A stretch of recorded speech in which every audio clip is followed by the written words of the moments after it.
So you've seen the title and thumbnail. Today we are going to be attempting to make a cherry cola mix. I had someone in my comments saying that they were struggling to figure out how to make this for lighter hair specifically, so that's what we're doing today. Now, if you have darker hair, especially like brown hair, it's a little bit easier to get a color like this. Most of the time you just need to put a red or a cherry color on top of your brown hair to achieve that kind of cherry cola look. So today I have two separate mixes we're going to try. I've got Adore. We're going to mix together wild cherry, since it's a cherry, and then mocha. So this overall is going to be a cooler undertoned result. Both the cherry and the mocha lean a little bit cooler.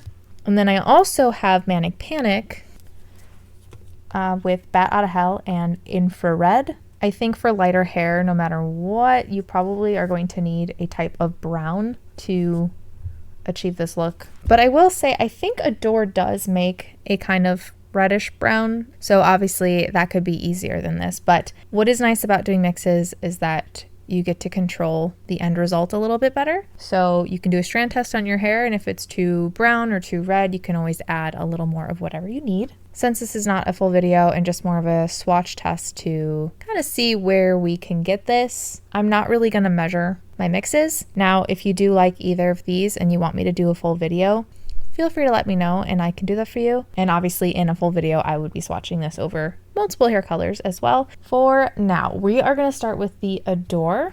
That actually looks pretty good to me. I did want to do multiple mixes though, so I think I'll try adding a little bit more red just to see if I can lighten this up any. But I do feel like so far it already looks how I wanted it to.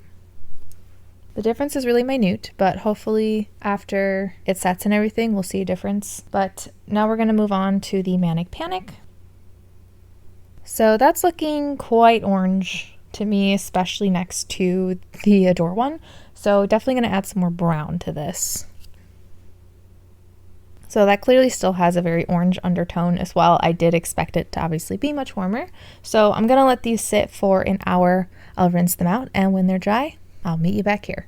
So we're starting out with indoor lighting. They all turned out pretty dark except for the very top of the Manic Panic mixes. And I think out of all of them, that one's probably the least accurate. Even though the brown did obviously change the undertone of the infrared, made it darker, I don't see really the brown coming through that much. It's still pretty in its own way, of course. When I originally did these, I thought the bottom of the Adore mix was actually going to be the most accurate, but I did look up pictures on Pinterest afterwards, and some of them do run much more warm in undertones, so the Manic Panic Infrared Bat Outta Hell mix could definitely work for some people depending on what you're looking for. And then we're going to switch to Direct Sunlight. If these are a little bit too dark for you, it's sort of hard to capture the vibrance on camera. I feel like I do definitely see those warm, on both swatches, reddish purpley undertones coming through, especially in the Direct Sunlight. But if these are still too dark for you, you could definitely do this mix and then add in a little bit of conditioner or diluter to lighten it up a little bit. If you'd like me to do a full video on either of these mixes, feel free to let me know down below, or I do have a Google form you can fill out and you can let me know there. It'll be linked down below, and I am open to other requests as well. I hope my video helped. Thank you so very, very, very much to my patrons, and thank you so much for watching, and I hope to see you in my next video.